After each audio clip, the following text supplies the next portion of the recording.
अस्सलाम वालेकुम, मैं हूं रिजवान अशरफ। ईरान और इसराइल के दरमियान जो जंग हुई वो जंग आखिरकार ख़त्म हो गई। और जंग जब ख़त्म हुई तो ये ईरान की फ़तह के ऊपर ख़त्म हुई है और इसराइल की हार के ऊपर ख़त्म हुई है।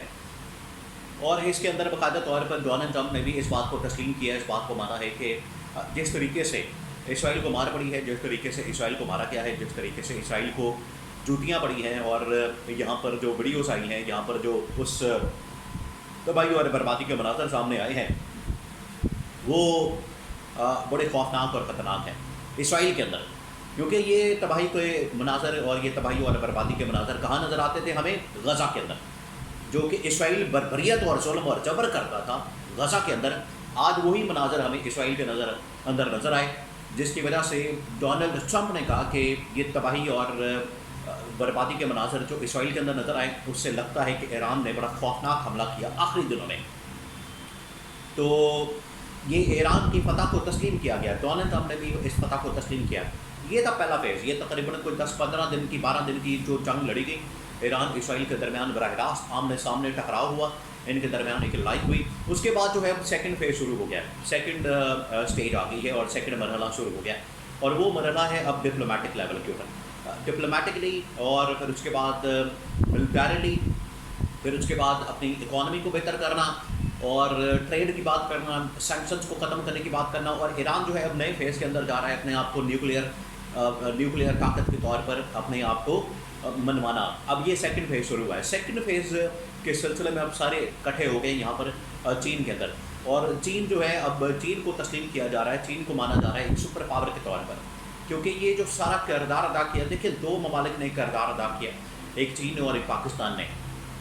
अब ये जो सेकंड फेज़ शुरू हुआ है, इसमें चीन का किरदार क्या होगा, पाकिस्तान का किरदार क्या होगा, इसके हवाले से बड़ी अहम तरीन मालूमात। इमरान खान ने किस तरह से कहा था कि चीन आगे बहुत बड़ी ताकत बनने जा रहा है, सुपर पावर बनने जा रहा है, तो चीन के साथ आप मिलकर अपने मामलात को ठीक करें, अपने मामलात को बेहतर करें, और चीन बहुत जल्द एक ताकत बन जाएगा। तो पाकिस्तान जो है वो एशिया के अंदर एक बहुत बड़ी ताकत बन सकता है। तो इसमें पाकिस्तान भी किरदार अदा कर सकता है, और पाकिस्तान ने ये किरदार अदा किया है। इसके हवाले से बड़ी अहम तरीन मालूमात। इसके अलावा ईरान किस तरह से अब डिप्लोमेटिक जो सेकंड फेज़ है वो लॉन्च करने जा रहा है। ये होता है असल फेज़, जिसको पाकिस्तान को सबक सीखना चाहिए। इन्होंने एक कमेटी बना के, कमेटी के अंदर बिलावल भुट्टो को डाल के और 2-4 और लोगों को नवाज के, इन्होंने सैर सपाटे करवा के, इन्होंने एक दौरा करवा के, सैर सपाटा करवा के, इन्होंने समझा कि अब हमने बड़ा को तीर मार लिया, हमने इंडिया के ख़िलाफ़ हमने बहुत बड़ा को मार का मार लिया। डिप्लोमेटिक महाज के ऊपर आपने फ्रंट कैसे खोलना है, डिप्लोमेटिकली आपने कैसे चीज़ों को मैनेज करना है, ये ईरान से सबक सीखना चाहिए आज की शहबाज शरीफ की गवर्नमेंट को। ये इमरान खान ने बड़ा ज़बरदस्त काम किया था, फ्रंट फुट पर आकर लीड किया था अपने दौर में, जब इंडिया ने पाकिस्तान के ऊपर हमला किया था। तो ये पाकिस्तान के लिए इसके अंदर लेसन्स मौजूद हैं। इसके हवाले से बड़ी अहम तरीन मालूमात और कुछ एनालिसिस मैं आपके साथ शेयर करता हूँ। सबसे पहले मैं आपको ये बता दूँ कि आज डोनाल्ड ट्रंप की जानिब से भी अब दुनिया के अंदर जो मामलात तब्दील हो रहे हैं, दुनिया के अंदर जो डेवलपमेंट्स हो रही हैं बड़ी तेज़ी के साथ, और बड़ी तेज़ी के साथ उसमें तब्दीली आ रही है। आज डोनाल्ड ट्रंप की जानिब से भी इस बात का इतराफ़ किया गया। डोनाल्ड ट्रंप ने भी इस बात को तस्लीम किया कि ईरान ने जिस तरीके से, ईरान ने जिस अंदाज से, और ईरान ने जिस जुर्रत से, बहादुरी से, हिम्मत से, जवामर्दी से, शुजात के साथ इन्होंने इसराइल का मुकाबला किया, और इसराइल को नाको चने चपवाए, और इसराइल को नानी याद करवा दी, इसराइल को छठी का दूध याद करा दिया, तबाही और बर्बादी फेर दी। इसराइल जो कि कुछ अर्सा पहले गज़ा के अंदर तबाही और बर्बादी फेरता था, फिर उसके बाद उसने यमन के अंदर, लेबनान के अंदर, उर्दन के अंदर, शाम के अंदर, इराक़ के अंदर जो तबाही और बर्बादी फेरी, वहाँ पर जो तबाही और बर्बादी के मनाज़र नज़र आते थे, इसराइल इसे समझता था कि मैं अनटचेबल हो गया, मुझे कोई नहीं टच कर सकता, मेरे ऊपर कोई नहीं हमला कर सकता, मैं जिसके ऊपर चाहूँ हमला कर, मैं जिसके ऊपर चाहूँ चढ़ाई कर दूँ, मैं जिसके ऊपर चाहूँ मैं हमला करके, चढ़ाई करके तबाही और बर्बादी फेर दूँ।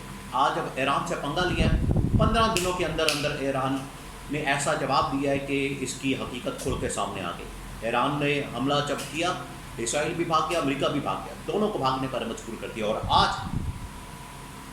आज ईरान की इस फ़तह को, ईरान की इस पावर को, ईरान की ताकत को तस्लीम किया जा रहा है, और डोनाल्ड ट्रंप ने इस बात को तस्लीम किया उधर नेटो की मीटिंग के अंदर भी और अमेरिका के अंदर भी, कि इसराइल को मैंने समझाया, इसराइल को तो गालियाँ तक दी जा रही। नेतन्याहू के साथ जो आखिरी कॉल हुई, फिर उसके बाद بہت سارے میسیجز اور اس حوالے سے انٹیلیجنس انفارمیشن لیک ہو رہی ہے، ڈاکومنٹس لیک ہو رہے ہیں. اس کے اندر جو امریکہ ہے وہ مکمل طور پر شکست کھوڑتا نظر آتا ہے، اسرائیل مکمل طور پر شکست کھوڑتا نظر آتا ہے، اور ایران اس میں فاتح کے طور پر سامنے آیا.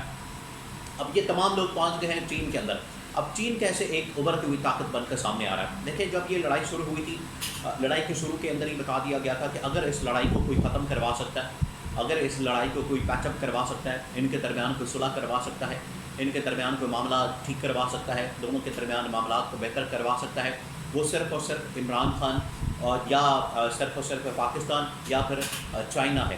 یہ دو ایسے ممالک ہیں جو کہ ایران کو سمجھا سکتے ہیں، ایران کو ٹھنڈا کر سکتے ہیں، کام ڈاؤن کر سکتے ہیں، کول کر سکتے ہیں، اور ایران کو ڈپلومیٹکلی انگیج کر سکتے ہیں. یہ دو ایسے ممالک ہیں، اور آخرکار آپ دیکھیں آج ایران کے اندر یہ سارے معاملات طے ہو رہے ہیں، اور ایران ایک سپر پاور کے طور پر اور پاکستان ایک ایشیا کی طاقت کے طور پر سامنے آ رہا ہے. اور یہ عمران خان کی پریڈکشن تھی، یہ عمران خان کی ایگزیکٹ پریڈکشن تھی جو کہ اچھا ثابت ہو رہی ہے، جس کو آج مانا جا رہا ہے کہ پاکستان اور چائنا آج دونوں بڑی طاقتیں بن کر سامنے آ رہی ہیں. اب ایران جو ہے وہ اپنا جو سیکنڈ فیز ہے وہ سٹارٹ کر چکا ہے. یہ جو سیکنڈ فیز سٹارٹ کیا ہے ڈپلومیٹک فرنٹ کے اوپر، پاکستان کو، شہباز شریف کی گورنمنٹ کو، اس موجودہ نظام کو، رجیم کو یہاں سے سبق حاصل کرنے کی ضرورت ہے. دیکھیں ایران نے جس طریقے سے مقابلہ کیا، پہلا سبق یہ ہے امریکہ کسی ملک کے اندر رجیم چینج آپریشن نہیں کر سکتا تا وقت ہے کہ اندر سے لوگ شامل نہ ہو جائے، غدار شامل نہ ہو جائے، اندر سے 2 نمبر لوگ شامل نہ ہو جائے، کرپٹ لوگ شامل نہ ہو جائے، اندر سے بغاوت نہ ہو جائے، اندر سے لوگ مل نہ جائیں، ڈالر نہ کھا لیں اور ڈالر کے اوپر بک نہ جائیں، اپنے ضمیر کو نہ بیچتے. اتنی دیر تک رجیم چینج آپریشن نہیں ہو سکتا. ایران کے اندر آیا تھا وہ رجیم چینج آپریشن کے لیے، 2 مقصد تھے اس کے، نیوکلیئر پروگرام ان کا روکنا اور سرنڈر کرنا اور رجیم چینج آپریشن کرنا. دونوں میں ناکام ہوا.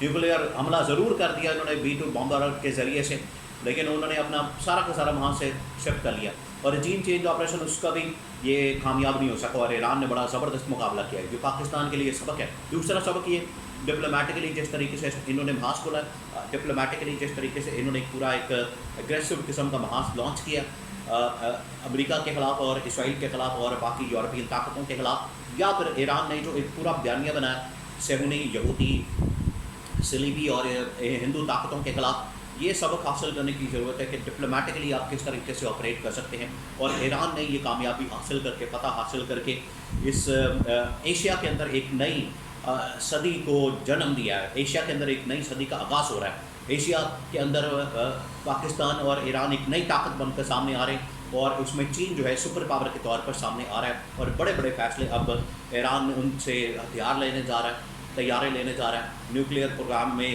سپورٹ لینے جا رہا ہے. تو آگے بہت ڈیولپمنٹس ہونے جا رہی ہیں. ایران نے یہ جو جنگ لڑی، جس میں فتح حاصل کی، اس نے ثابت کر دیا کہ اگر کوئی مقابلے کے لیے کھڑا ہو جائے تو اس کو ہرانا ناممکن ہو جاتا ہے.